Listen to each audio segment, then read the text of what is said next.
Well, one of the first things I learned was that when I was born, there was no Israel.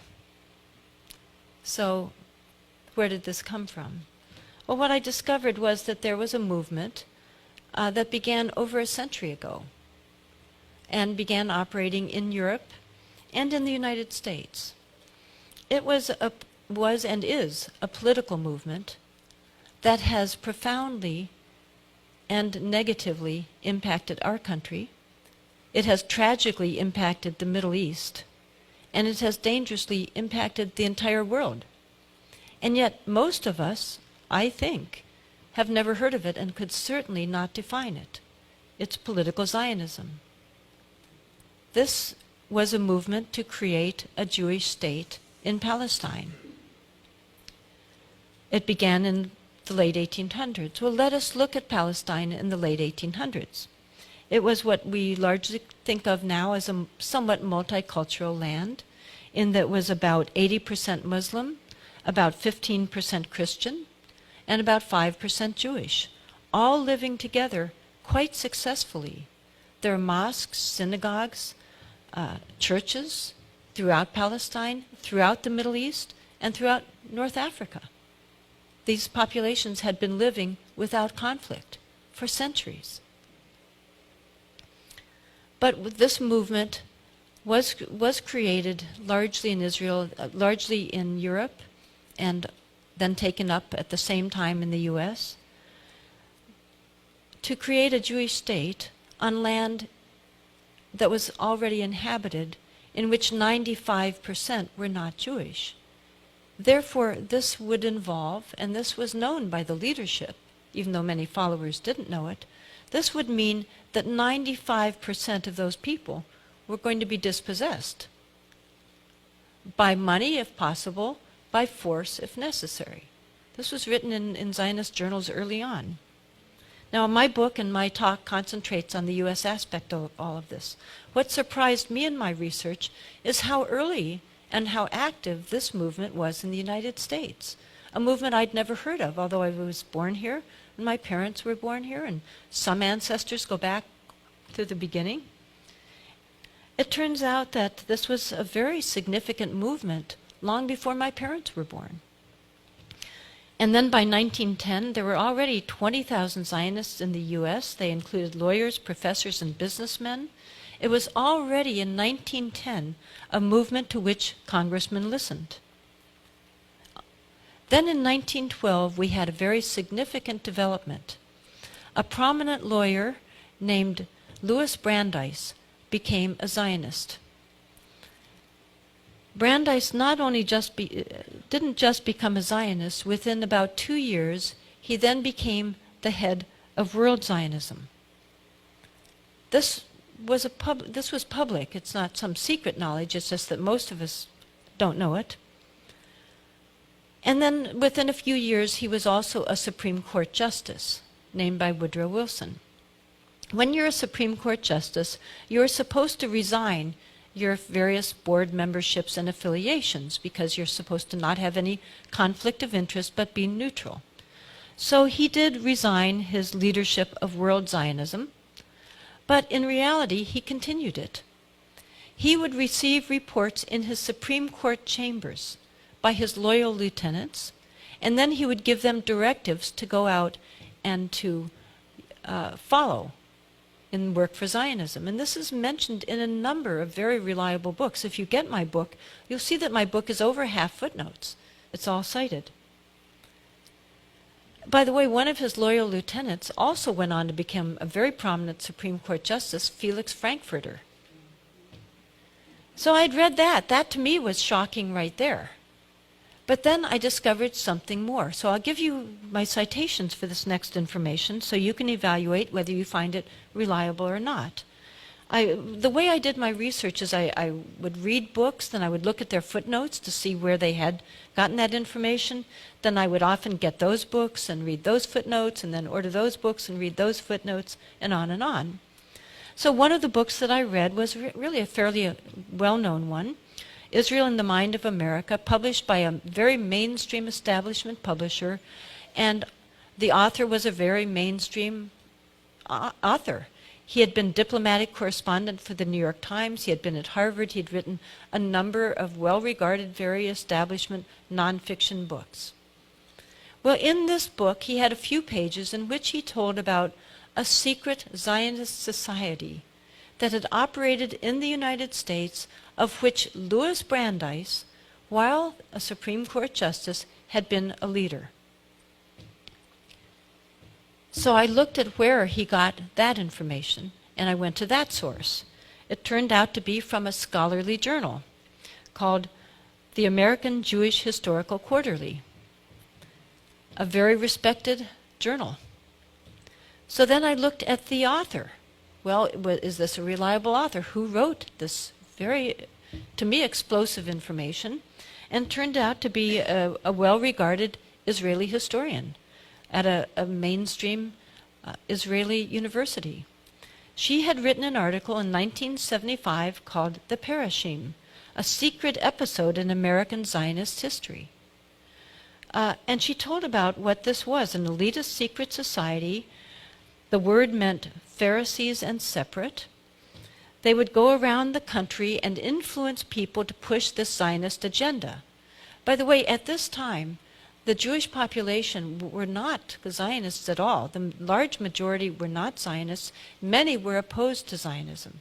This was a very, very fringe element to a certain regard.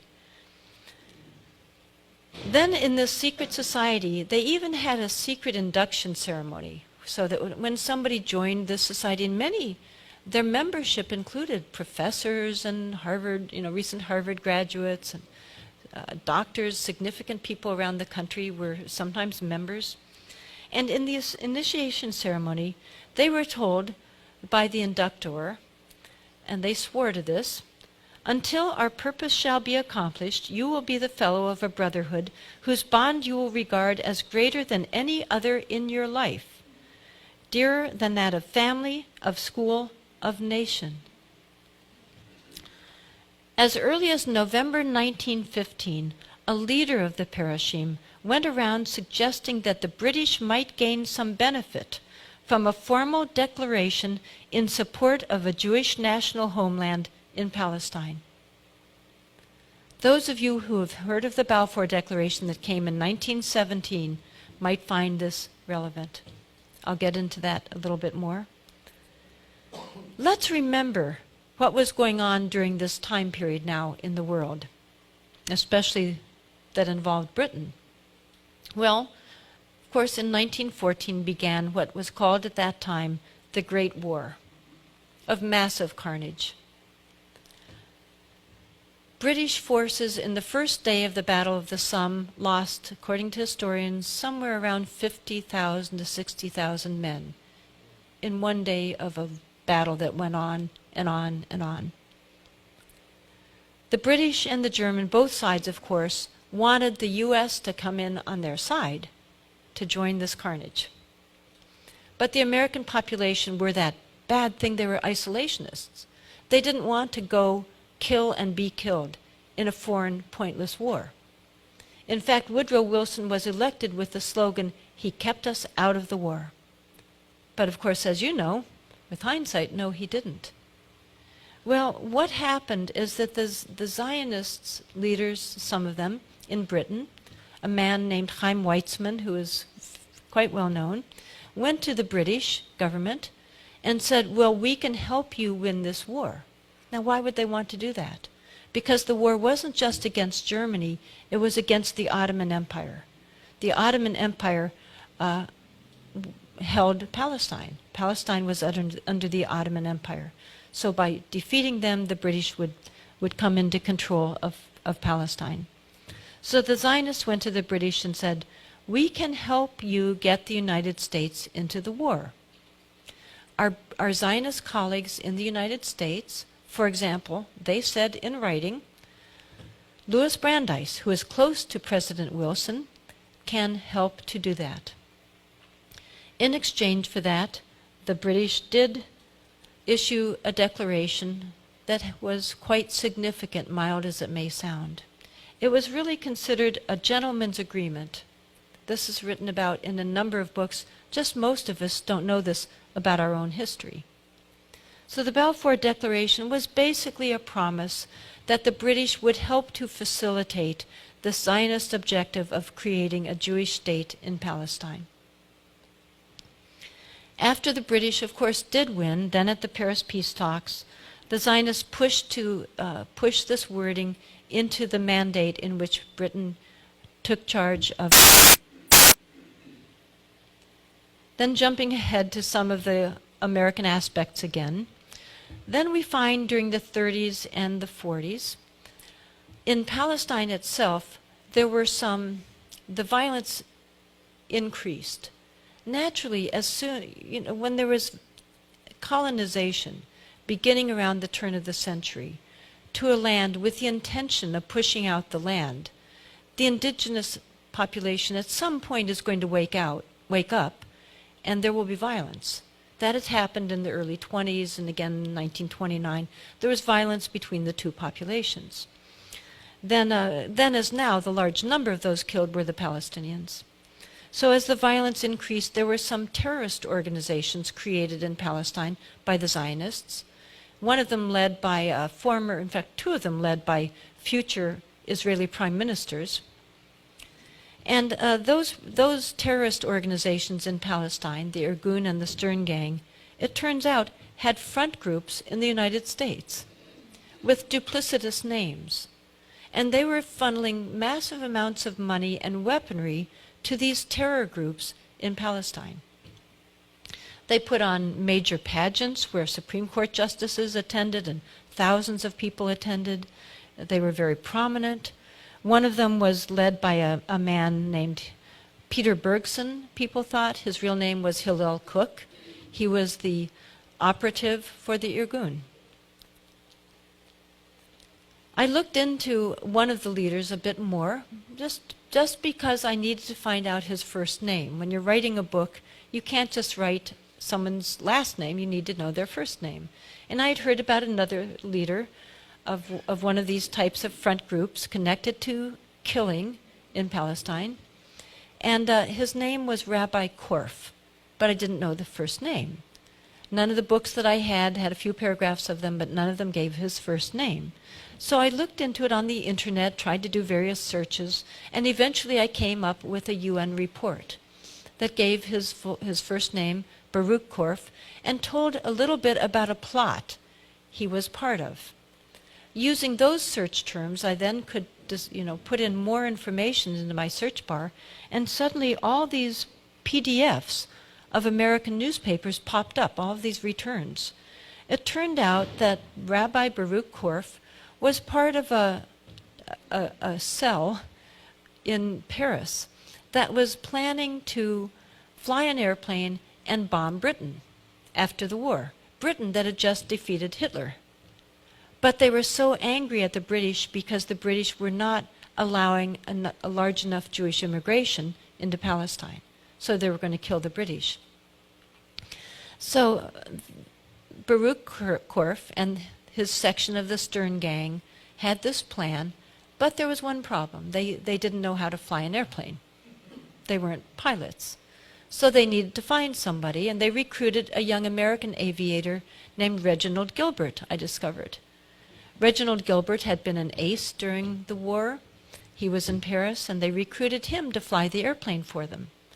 He pretended to go along with the plot, but then he went to the American embassy.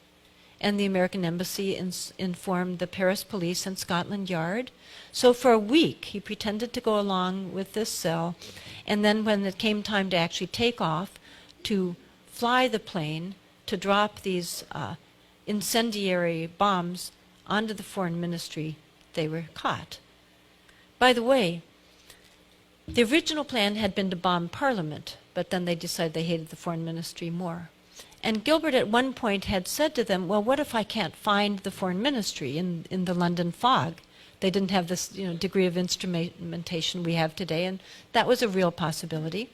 And they said, then just drop them anywhere. Kill anybody. All British are our enemy. So they were caught. Korf was in prison for a few months in Paris, and he eventually got off. He had very powerful friends in the United States. But I was curious about him. I looked into him some more. This was so astounding to me. And none of these, dozens and dozens of books I have, none of them had this story in there at all. And so in looking at him, I discovered that later in life, he was a friend of Richard Nixon. In fact, it was reported that he had helped to influence Nixon's policies on the Middle East. In fact, Nixon, sort of in a fond way, called him my rabbi. Now, the precursor to today's very powerful Israel lobby was a group called the American Zionist Emergency Council, AZEC. This was formed in around 1940, and by 1943 had a budget of $500,000 at a time when a nickel bought a loaf of bread. Within a few years, they had maneuvered their way into access to an even far larger sum, in which they had access to $14 million in 1941 and $150 million by 1948. That's the equivalent in today's dollars of $1 trillion to use to manipulate the United States. So they targeted, with that money, every sector of U.S. society. This isn't ancient history. They had annual reports, they had directives, all of this was written down on paper. They targeted congressmen, Christian clergy, editors, professors, business and labor, Jewish war veterans. They published books all over. They had 400 local committees. There were massive campaigns throughout the country. They also worked especially to manufacture Christian support. They secretly funded sort of Christian groups that would push the same Zionist ideology. They funded books that became huge bestsellers. It was an enormously successful campaign throughout the country. Even though during this time there was a great deal of opposition to Zionism by many different groups, by Christian leaders, by State Department, Pentagon, intelligence agencies, Jewish anti-Zionists, many people were opposed to it. Two of the most celebrated Christian pastors opposed it on religious and moral grounds. The Christian leaders in the Middle East had gone to the Paris peace talks to advocate on behalf of the Arab population that there should be self-determination of peoples there.